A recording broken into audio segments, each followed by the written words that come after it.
Tolee akkam jirtu nagumaa fayyaadha. Maqaan kee Muktaar Abdulkariim jedhama. Har'aa fi kutaa darbeerraa kan itti fufe dhimma dandeettii hojii barbaaduu itti fufna. Har'atti dhimmoota gurguddaa lama birarratti xiyyeeffanna. Inni jalqabaa dhimma namni hojii barbaadu tokko dandeettii akkamii gabbifachuu qaba dhimma jedhu yoo ta'u, inni biroo hojii akkamitti barbaanna akkasumas immoo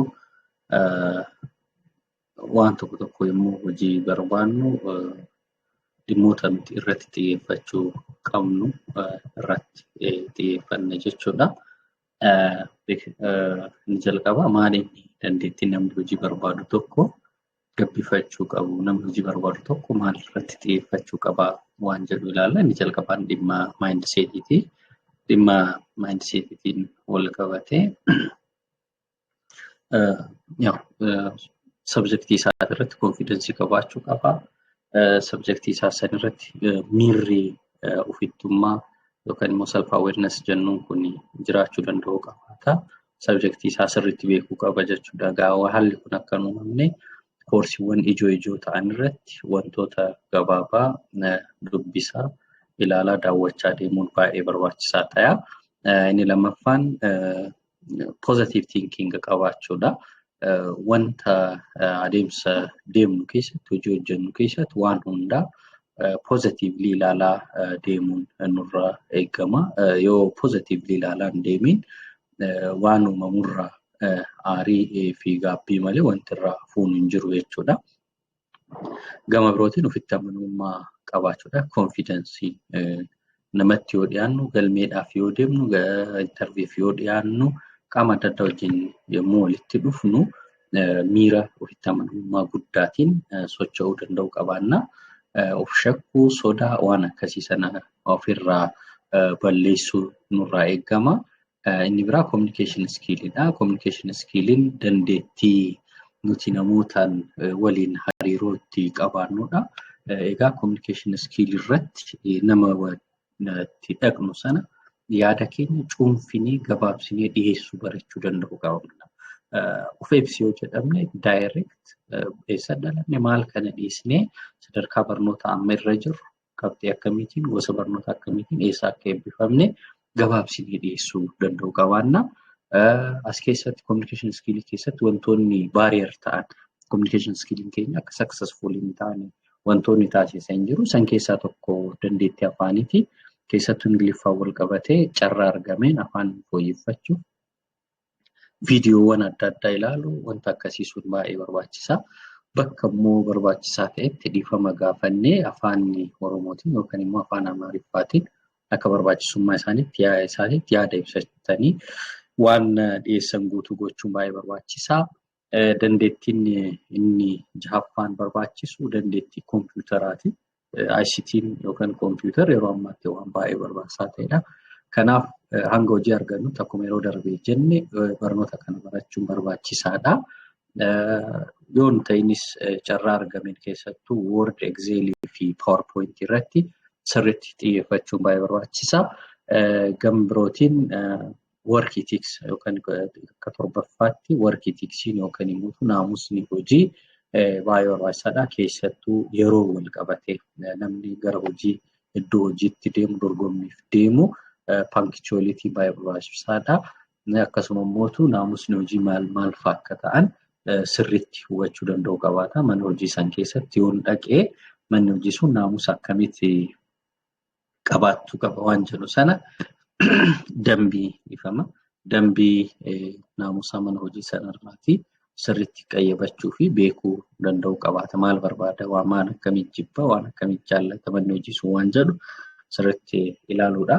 Dandeettiin inni dhumaa fi baay'ee barbaachisaa ta'e ammoo dandeettii team workiiti yookaan immoo gareen hojjechuu fi rakkoo mana hojii keessatti qunnamu akkamitti hiikna waan jedhu itti yaaduun baay'ee barbaachisaadha. Egaa mana hojii tokko keessa yoo dhaynu hojiin kophaan hojjetamu gareen hojjetama. Kanaaf miira gareen hojjechuu kana beekuun baay'ee barbaachisaadha. Plus rakkoo mana hojii sana keessatti uumame akkamitti furama waan jedhu kana keessa keenyatti yaaduu danda'u qaban. Fakkeenyaaf namni mana hojiitti dorgomu odoo hin dhaqiin dura mana hojii san keessatti rakkoolee akkamitti uumama, rakkooleen yoo uumaman akkamitti furamu waan jedhu beekuu qaba. Fakkeenyaaf namni waajjira lafaatti dorgomu rakkoo mana waajjira lafaatti jiru keessaa tokko kaartaa irratti kaartaa hojjechuudha. Kanaaf rakkoon kun akkamitti furama, kun akkamitti adda baha waan jedhu kana dursee odeeffannoo isaa qabatee deemuu danda'u qabaata. Dandeettiiwwan kanaa fi kana fakkaatan baay'ee murteessaadha. Qabxiin lammaffaan beeksisoota hojii eessaa argannaa, akkamitti argannaa waan jedhudha. Inni jalqaba hiriyoota irraa odeeffannoo funaanuun danda'ama, odeeffannoo argachuun danda'ama. Kan baay'ee murteessaadha. Hiriyoota nu duras eebbifaman, nu boodas eebbifaman, akkasuma namoota hojii keessa jiranii adda addaatiin quunnamtii goonee hojicha barbaaduun baay'ee murteessaa ta'a. Kanaaf naannoo kanarratti sirriitti xiyyeeffachuun murteessaadha. Dhimmi biroo nootis boordii irraa yookaan immoo gabateewwan beeksisaa adda addaatirraadha. Egaa magaalota adda addaa irratti bakkeen odeeffannoon hojiitti bahu bakka garaagaraatti argama. Fakkeenyaaf Finfinnee iddoon beeksisni baay'inaan itti bahu naannoo kiiloo 4 jira. Naannoo 4 kiiloo yookaan naannoo ministeera barnootaa sana iddoo beeksisni hedduminaan itti bahudha. Kanaaf naannoo sana namni Finfinnee jiru guyyaatti yookaan guyyaa lamatti si'a tokko dhaqee naannoo sana waan jiru sirriitti ilaaluu qaba. Yoo kana jennu yeroo hundaachitti qofa baha jechuu keenya miti. Iddoo garaagaraatitti carraan bahuu jira. Kanaaf kana sirriitti ilaaluu danda'u qabaata. Akkasumas keessattuu waajjiroota namni baay'inaan itti deemu biratti argachuu danda'ama jechuudha. Kanaaf iddoolee akkasii sana ilaaluun ni barbaachisa.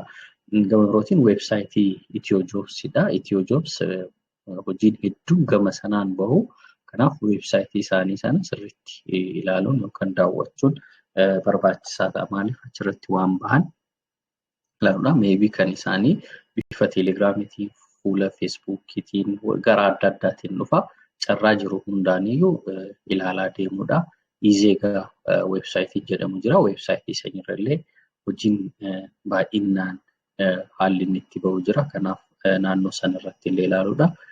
Inni biroo sooshaal miidiyaa akka teelegiraamii, feesbuukii, liinkidiin kanneen illee sirriitti ilaaluun barbaachisa.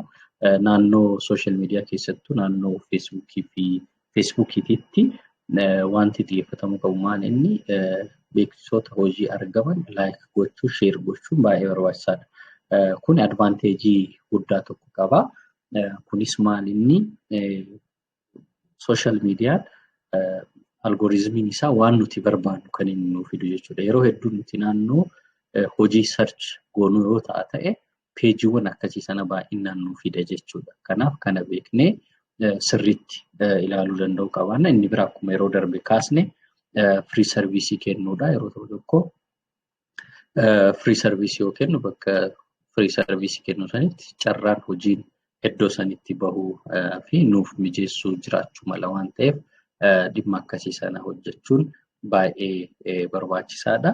Egaa beeksisa gama ta'eenis haa ta'u arganne haa jennu. Erga beeksisichi argamee booddee beeksisni suni sooshaal miidiyaa irraa ta'uu danda'a, ijaarsa biildingii irratti maxxanfamee ta'uu danda'a, nootis boordii irraa ta'uu danda'a.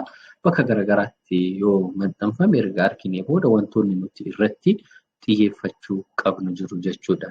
Inni jalqabaa beeksisni sun yoom bahee yoom galmeensaa dhumate yookaan expire date'insaa yoom bahee yoom dhumata waan jedhu kana sirriitti xiinxaluu barbaachisa. Maaliif yeroo tokko bakkee dheeraa deemnee beeksisni sun yoo hin milkaa'in gaabbii fi baasiif nu saaxila waan ta'eef odoon socho'een dura sirriitti ilaaluu danda'uu qabaanna. Inni biroo as keessatti beeksisa sana immoo dubbisnu keessattuu kan inni ji'oo irratti job descriptioniin jira. Hojiin maal hojjettu waan jedhu kun yeroo itti liistiin isaa kaa'amu jira. Kanaaf job descriptioniin suni na ilaallatamu hin ilaallatu waan sana hojjechuu danda'amu hin danda'u waan jedhu sana sirriitti wal madaalchisuu barbaachisa.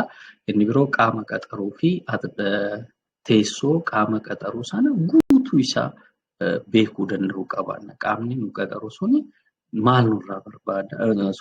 Teessoon isaa eessa waan jedhu san sirriitti beekuu danda'uu qabaanna. Maaliif kuni otoo hin deemin dura bakkicha yoo sirriitti beekne exactly bakka sana dhaqna. Kun immoo baasii nurraa xiqqeessu mala. Gama birootiin immoo yerootiin amma bilbilli kan hin hojjenne ta'e yeroomaan alternatiivii biraa barbaaduuf ta'a jechuudha. Kanaaf otoon socho'iin dura eenyutu na qaxara, teessoon isaa sirriin, argamni isaa sirriin eessa waan jedhu kana bilbila achirratti eeramuutiin mirkaneessuu qabna jechuudha. Isarra dhaabbanneeti sochii gochuu kan qabnu. Inni biroo maalirratti hin dorgomaa? Fakkeenyaaf beeksisni mana hojii tokko keessatti bakka 4 bakka 5 bahuu danda'a. Kamirratti ka jedhu san exactly beeknee deemuu qabna. Achi dhaqnee wanti daayileemaa keessa seenuu hin qabnu jechuudha. Bakkeen nu ilaallatu irratti exactly deemnee galmaa'uun nurraa eegama jechuudha. Inni biraa iyyata akkamitti galchina yookaan immoo odeeffannoo keessan sana akkamitti galchan kan jedhu san sirriitti adda baasuudha. Yeroo tokko qaaman fidaa kan jedhan jiru, inni kaan immoo namatti erginee namni sun nu galmeessisnee rakkoo kan hin qabne jiru. Inni kaan immoo gama onlaayiniitiin, iimeeliitiin yeroo itti galmaa'amu jira jechuudha. Isaan kunniin dhimmoota baay'ee murteessaa ta'anidha. As biratti maybe yommuu galmoofnu keessattuu onlaayinii yommuu galmoofnu dhimmi nuti irratti xiyyeeffachuu qabnu jira jechuudha. Kunis maal inni tokkoffaa dookumentiin nuti galchuu qabnu hundi jiraachuu danda'u qabaatu. Yeroo tokko dookumentii keenya kan kutaa 8 yeroo itti barbaadamu jira jechuudha. Kanaaf yeroo dhimmi akkasii nu qunnamu sana dookumentii keenya guutuu qabannee dhiyaachuun qabannee deemuun nurraa eegama jechuudha. Wanti nuti hambisnu jiraachuu hin qabu. Kanaatiin dabalataatti immoo dookumentii keenya MB'n isaa yookaan saayiziin isaa baay'ee guddachuu hin qabu. Maaliif yommuu dookumentii attaachi goonu saayiziin isaa MB 10 yookaan 5 yookaan 7 yookaan 20 nuun jechuu danda'u. Kanaaf ragaan keenya yoo MB isaa guddaa ta'a ta'ee ragaan keenya nuun deemu. Kanaaf haala ragaan keenya itti kondensa ta'e sirnaan itti hojjetamu mijeessuun baay'ee barbaachisaa ta'a jechuudha.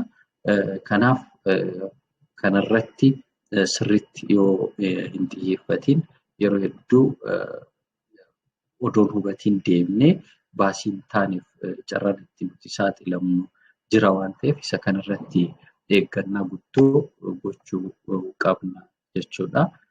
Egaa har'aaf asuma irrattiin dhaabaa yeroo biraatiin carraa biraatiin kan kutaa dhumaatiin wal argina. Kutaa itti aanutti application leetarii akkamitti qopheessina, CV keenya akkamitti qopheessina, yommuu isa kana qopheessinu immoo maal gochuu qabna dhimmoota jedhan irratti xiyyeeffannaa waan na dhageeffattaniif galatoomaa jiraadhaa isiniin jedha. Thank you.